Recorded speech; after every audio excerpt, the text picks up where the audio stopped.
Hi guys, we're here again to look at expressions and equations. We're going to go a little bit deeper in our understanding. The standard that goes along with this is 8EE2. Use square root and cube root symbols to represent solutions to equations of the form x2 equals p and x3 equals p, where p is a positive rational number. Evaluate square roots of small perfect squares and cube roots of small perfect cubes. Know that the square root of 2 is irrational. That's a lot of big words. We're going to break it down. Make sure that you are reviewing your materials, and we will keep going with this. This is going to take us several lessons to cover this whole big standard. So our learning target, the little piece that we're going to be learning about today is I will know that I can estimate the length of a side of a right triangle as a number between two integers and identify the integer to which the length is closest. So we're going to learn a little bit more about this little piece of that standard. Our vocabulary, we always start with vocabulary. A decimal expansion is a representation of a number in base 10. So it can be terminating, where it just stops, or it can be non-terminating, where it keeps going to infinity. So some examples. 3/16 is the same as, remember equals means the same as, 3 divided by 16, which equals 0.1875. See, this is a terminating expansion because it stops at this 5. It does not keep going. Another way to represent a number in base 10 is by the decimal expansion using the expanded version of the number. So like this one, 1234.56 is the same as saying 1 times 10 to the third plus 2 times 10 to the second plus 3 times 10 to the first plus 4 times 10 to the 0 plus 5 times 10 to the negative 1 plus 6 times 10 to the negative second. So this shows the place value where these numbers are. Like the 1 is in the thousands place, so we multiply it by 10 to the third. The 2 is in the hundreds place, so we multiply it by 10 to the second, because 10 times 10 equals 100. The 3 is in the tens place, so we want to multiply it by 10 to the first power. So 10 times 1, 10 by itself, is 10. And so on. Finite decimals is a decimal that stops. I called it a terminating decimal in the prior slide. It's the same thing, where it just stops. Our examples are 0.0157, it stops, it doesn't keep going. 0.05 stops, doesn't keep going. 0.3 stops, does not keep going. A number line is just a picture of the real numbers so you can see what's more or less than the number. So on this, it's easy to see that negative 5 is less than 2. This is just a tool that we use to help us look at numbers better. Rate of change. So we're going to break this down a little bit. We're going to talk about what rate means first. Rate is a quantity measured with respect to another quantity. So here's our example, 60 miles per hour. Our quantity, our first quantity is miles. Per is how we're measuring it. And hour is our other quantity.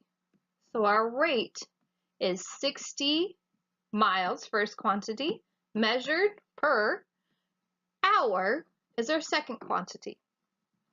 Change means to make something different from what it is now. So a rate of change is the speed that a variable changes over time. It's also known as slope. So our example, slope equals rise over run. So that equals our first coordinate in our y-axis minus our second coordinate in our y-axis divided by our first coordinate in our x-axis and minus our next coordinate and our x-axis. We'll talk about this more and how to find slope in a later lesson. A rational number. Rational numbers are real numbers, numbers that can be written as fractions. They can be positive, they can be negative. So rational numbers, some examples are 16, 1/2, 3.57, -8, 1.3 repeating, and -3/4. So they are numbers that can be written as fractions. So fractions can be written as fractions. So we know if it's a fraction, it's a rational number. And the other numbers can be written as fractions. We can turn them into fractions. So that's what makes it rational. Volume is the length times the width times the height. So like in this cube, the length times the width times the height. That's how we're going to find the space in here.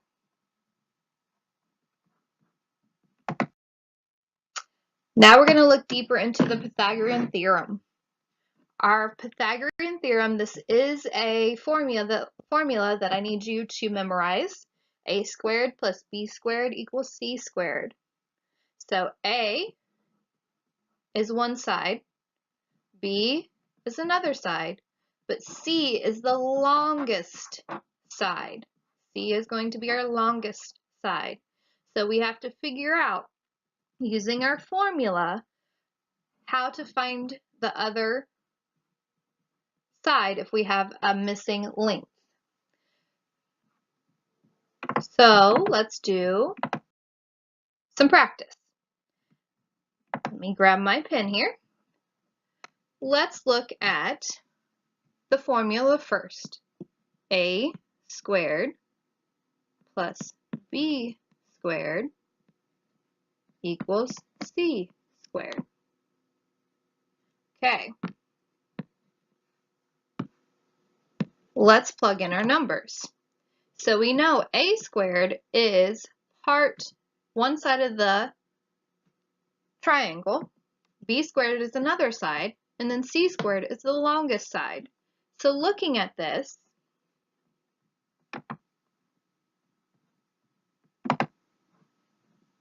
the longest side of the triangle, we know. It's right here. So let's go ahead and put that in for c.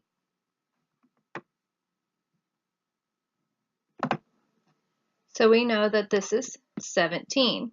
So 17 squared equals, now we know b squared as well. It's right here.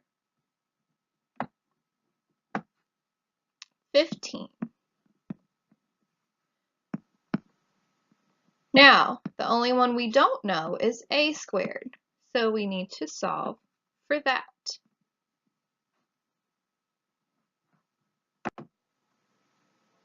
Okay, so we need to find what a equals. In order to do that, we need to get the a by itself on one side of the equation. So first things first, we need to see what 15 squared and 17 squared is. So 15 squared, so 15 times 15 is 225.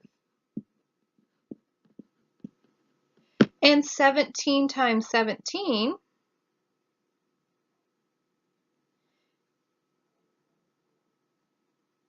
is 289.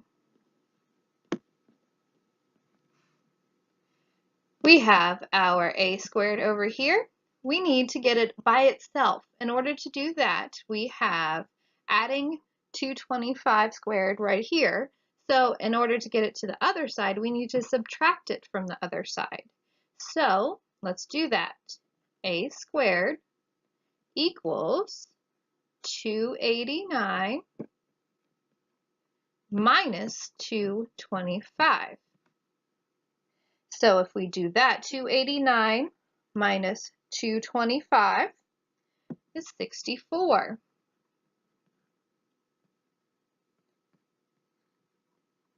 So we still have our squareds here. So we need to get rid of these. In order to get rid of these, we need to take the square root. So A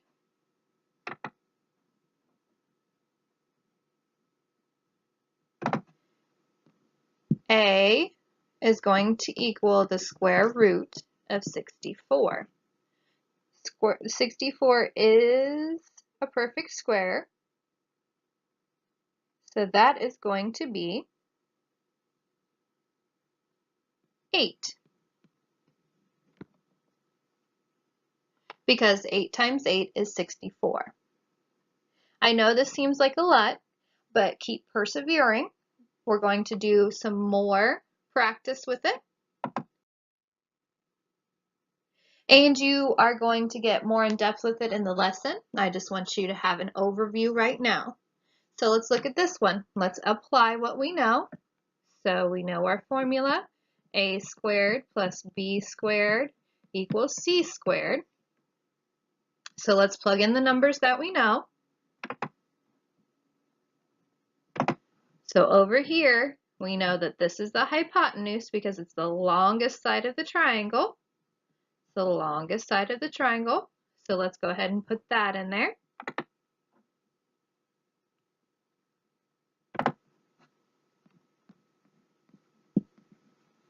And then we have our side over here. So that's 5 to the second power plus b to the second power because we do not know what's over here. We don't know what this is. Right here.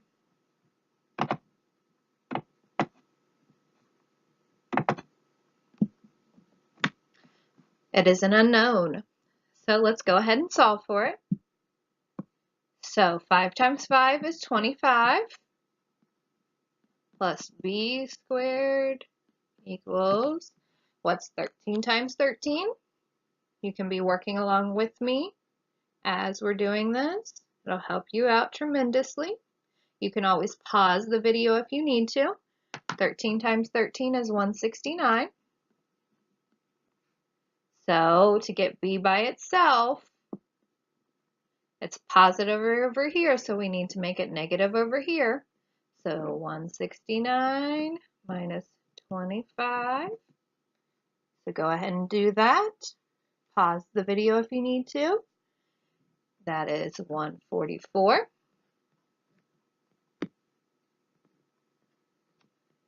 So we need to get rid of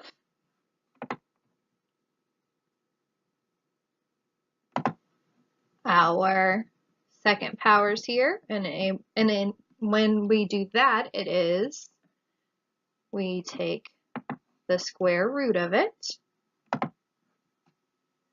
So in order to get b, we need to do the square root of 144, and that is a perfect square. One number times one number is going to give us the 144. Take a moment to think of what it is. Pause it if you need to. So the square root of 144 is 12. So b down here is 12 centimeters. We can erase our b right here because we know that this side is 12 centimeters now because we used the Pythagorean theorem.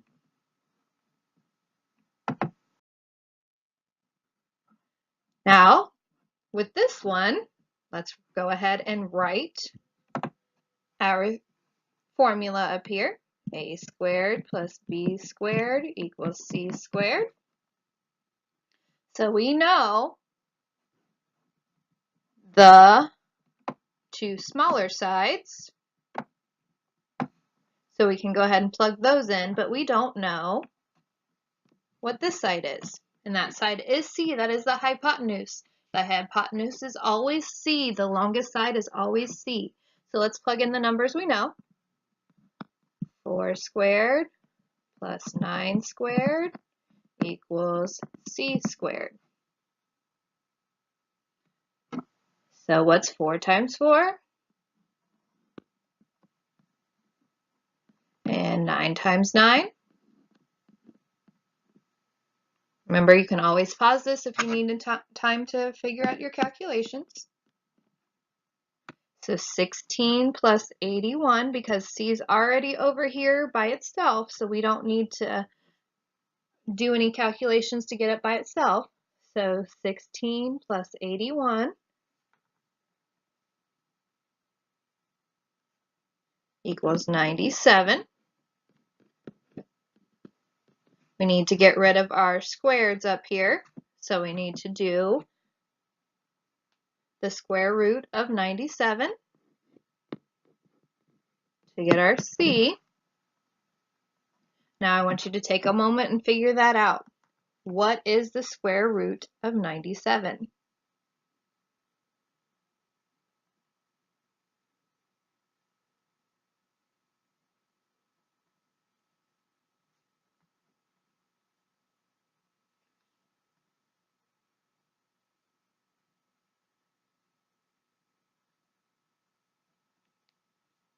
So with this one, it's a little bit different because 97 is not a perfect square.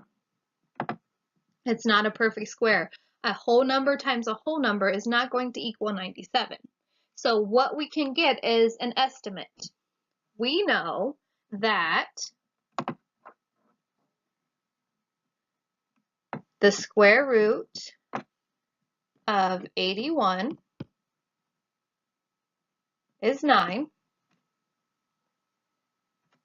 We know the square root of 100 is 10. So we know that 97 is in between 81 and 100. So we can get an estimate.